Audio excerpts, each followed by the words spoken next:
मेरे प्यारे भाइयों और बहनों, आज मैं आपसे रमजान के महीने में वक्त के सही इस्तेमाल के बारे में बात करूंगा कि इसे कैसे गुजारा जाए, इसकी तैयारी कैसे की जाए और रमजान की आमद से पहले क्या करना चाहिए।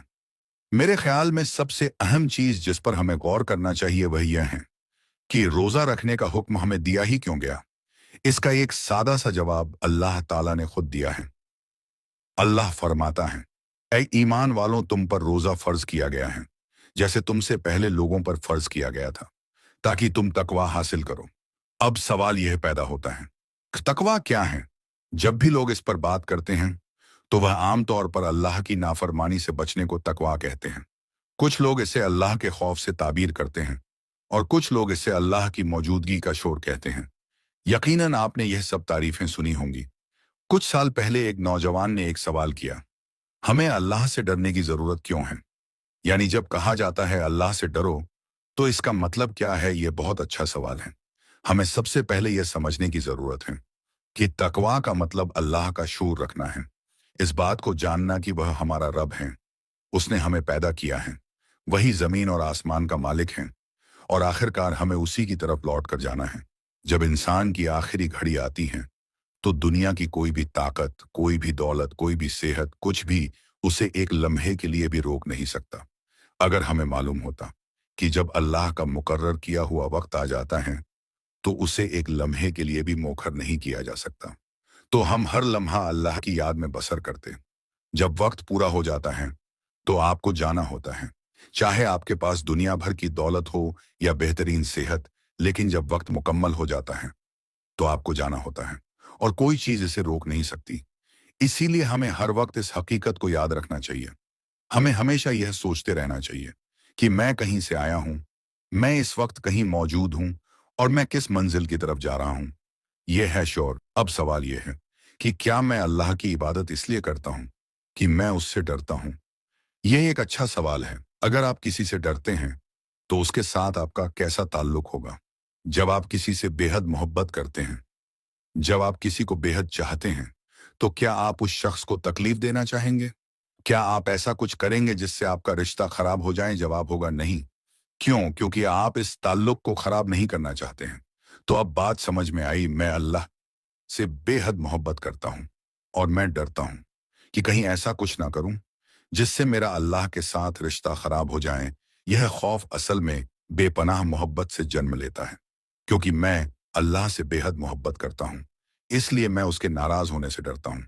तकवा का एक मतलब यह भी बयान किया गया है कि यह एक रुकावट पैदा करने का नाम है, यानी अपने और अल्लाह की नाराजगी या उसके अजाब के दरमियान एक दीवार खड़ी कर देना। वो दीवार कैसे खड़ी होगी? सही काम करने से और गलत कामों से बचने से। बस इतनी सी बात है। यही असल में तकवा है। अल्लाह फरमाता है, मैंने रोजे को तुम पर फर्ज किया है ताकि तुम्हारा मेरे साथ ताल्लुक सबसे बुलंद तरीन दर्जे पर पहुंचे। तुम्हें मालूम हो कि मैं कौन हूं। तुम मेरी सही तरीके से इबादत करो, तुम्हारे अंदर रहम दिली पैदा हो और रोजे के तमाम दूसरे फायदे भी हासिल करो। और जब यह महीना मुकम्मल हो चुका हो तो तुम्हें अल्लाह के साथ एक बेहतर ताल्लुक हासिल हो चुका हो। एक दिन अल्लाह के नबी मेंबर पर चढ़ रहे थे और 3 मर्तबा आमीन कहा। सहाबा किराम ने अर्ज की, या रसूल अल्लाह, आपने आमीन क्यों कहा? तो आपने फरमाया कि जिब्राइल अलैहिस्सलाम ने कुछ दुआएं की और मैं उन पर आमीन कह रहा था। उनमें से एक दुआ यह थी कि हलाकत हो उस शख्स के लिए जो रमजान के महीने को पाए और अपनी मगफिरत ना करवाए। जरा सोचे, कुछ चीजें फरोख्त के लिए रखी जाती हैं और आपको उनकी जरूरत होती है, लेकिन फिर भी आप फायदा ना उठाएंगे, तो ये कितनी बड़ी नादानी होगी। पहले मैंने एक मिसाल दी थी और आज फिर देना चाहता हूं। अगर आपको पता चलता है कहीं सेल शुरू होने वाली है, वहां पर सामान बहुत सस्ता मिलने वाला है, तो इसलिए आप तैयार रहते हैं। जैसे ही सेल शुरू होती है, हम अपने मोबाइल और लैपटॉप पर मसरूफ हो जाते हैं ताकि जल्द से जल्द वह चीज खरीद ले। कहीं ऐसा ना हो कि खत्म हो जाए, और जब वह चीज हमें सस्ती मिल जाती है तो हमें खुशी होती है कि हमने एक बेहतरीन मौके से फायदा उठाया। इसी तरह रमजान में मगफिरत सेल पर है, हमें इसकी जरूरत है। आपको भी और मुझे भी। रमजान के शुरू होते ही अल्लाह हमें बेशुमार मौके देता है। जैसे ही चांद नजर आता है, खुशी की लहर दौड़ जाती है, माहौल बदल जाता है, एक रूहानी कैफियत छा जाती है। ऐसा महसूस होता है कि सब कुछ बदल गया है। जैसे ही चांद नजर आता है, कुछ ही देर में तरावीह शुरू हो जाती है और पूरा माहौल मुख्तलिफ हो जाता है।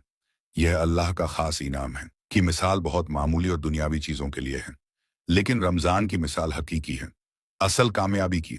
लेकिन सवाल यह है कि क्या आप रमजान का इंतजार करेंगे मगफिरत तलब करने के लिए, जबकि आपको यह भी मालूम नहीं कि आप रमजान देख पाएंगे या नहीं? तो जब तक रमजान आता है, उससे पहले ही इस्तगफार शुरू करें, क्योंकि मगफिरत में चाहता हूं, आप चाहते हैं। मैं एक इंसान हूं, आप सब इंसान हैं। मैं गलतियां करता हूं, मैं अल्लाह का एक गुनाहगार बंदा हूं, और हम सब ऐसे ही हैं। हाँ, गुनाह की सतह हर शख्स में मुख्तलिफ हो सकती है, लेकिन आखिरकार हम सब इंसान हैं। मुझे आदम अलैहिस्सलाम के वाकया से तसल्ली मिलती है। यह वाकया मुझे इंसानी फितरत का एहसास दिलाता है। अल्लाह ने उन्हें सिर्फ एक चीज से मना किया, और वही काम उन्होंने कर लिया। मैं आपसे यह नहीं कह रहा कि आप वो करें जो अल्लाह ने मना किया है, लेकिन तसल्ली इस बात में है कि अल्लाह ने उन्हें माफ कर दिया। जब उन्होंने तौबा की, आपने अर्ज की, ए हमारे रब, हमने अपनी जानों पर जुल्म किया। अगर तूने हमें माफ ना किया और हम पर रहम ना किया, तो हम खसा पाने वालों में से होंगे। अल्लाह ने उन्हें माफ कर दिया। इसका क्या मतलब है?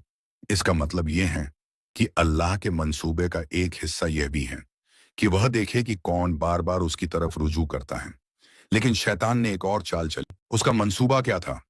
उसने कहा, मैं इन लोगों को अल्लाह की रहमत से मायूस कर दूंगा। तो जब आप मगफिरत तलब करते हैं, आप माफ कर दिए जाते हैं।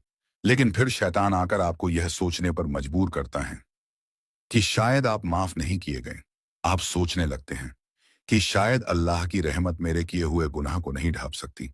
यह खुद उस गुनाह से बड़ा गुनाह है जो आपने पहले किया था, क्योंकि अब आप अल्लाह की एक सिफत पर शक कर रहे हैं। अल्लाह की रहमत पर शक मत करें। अगर आपने सच्चे दिल से मगफिरत तलब की, अल्लाह आपको कभी उस गुनाह पर सजा नहीं देगा जिस पर आपने तौबा कर ली। जो कुछ आपके माजी में हो चुका, वह बस माजी है। उसे आज के आपकी पहचान मत बनने दें। आप एक अच्छे इंसान हैं, आप में खैर हैं।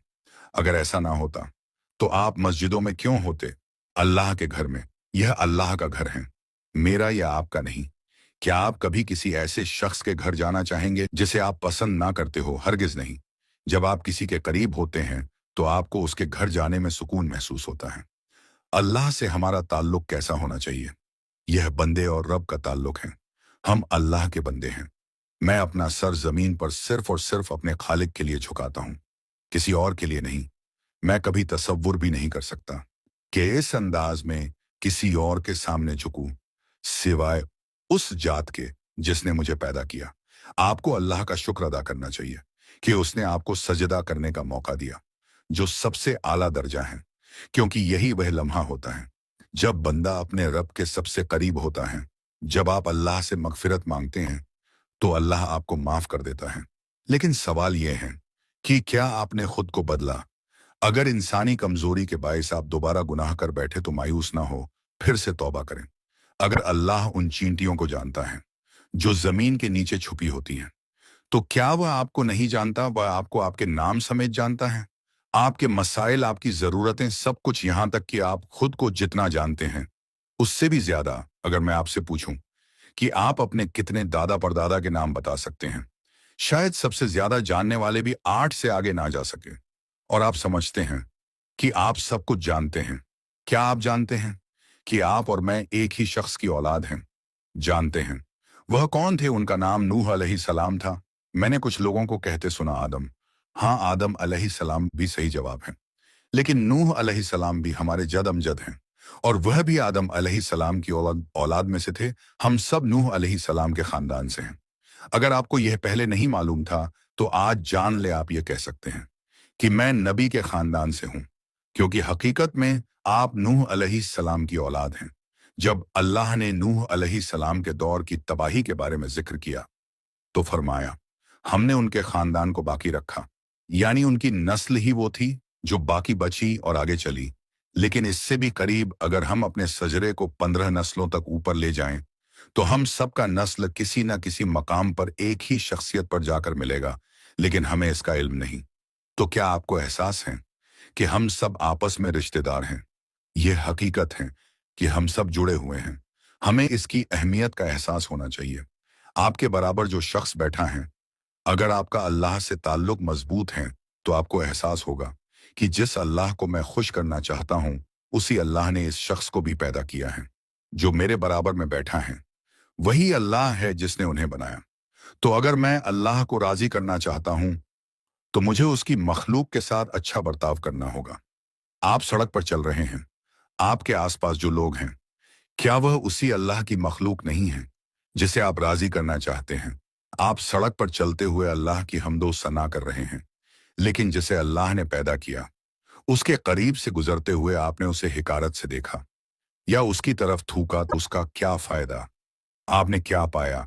आपने क्या तकवा हासिल किया? तो फिर क्या आपने अल्लाह के साथ अपने ताल्लुक को समझा? आपको रोजे रखने चाहिए। जानते हैं क्यों?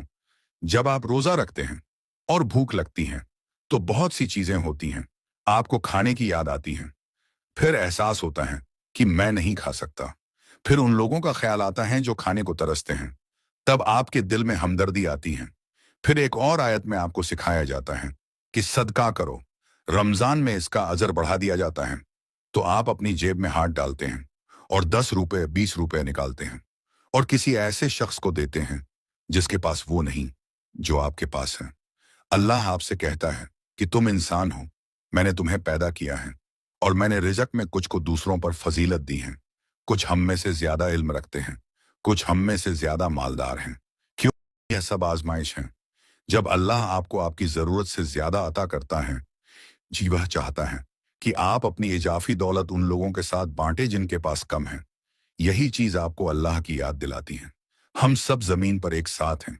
तसव्वुर करें कि अगर 5 लोग किसी जजीरे पर फंस जाएं और उनमें से 2 को एक दरख्त से आम मिले, वह 50 आम इकट्ठे कर ले और खुद खाने लगे, जबकि बाकी 3 उनकी तरफ देख रहे हो, तो क्या यह इंसाफ होगा? क्या वह कह सकते हैं कि तुम 3 मर जाओ, हम आम खाएंगे? नहीं, क्योंकि वहां सिर्फ 5 लोग हैं और काफी आम मौजूद हैं। इसलिए सही तरीका यही होगा कि सब में बांट लिया जाए। समझ रहे हैं? हमें एक दूसरे के साथ जीने की जरूरत है। यह जमीन जिस पर हम सब रहते हैं, इस पर जीने का मेरा हक आपके बराबर है और आपका हक मेरे बराबर है। दूसरों की मदद करें। अगर गरीब लोग ना होते तो आप कभी सदका नहीं दे सकते थे। इसलिए शुक्र करें कि अल्लाह ने कुछ लोगों को जरूरतमंद रखा ताकि आप उनकी मदद करके अपनी आखिरत संवार सके।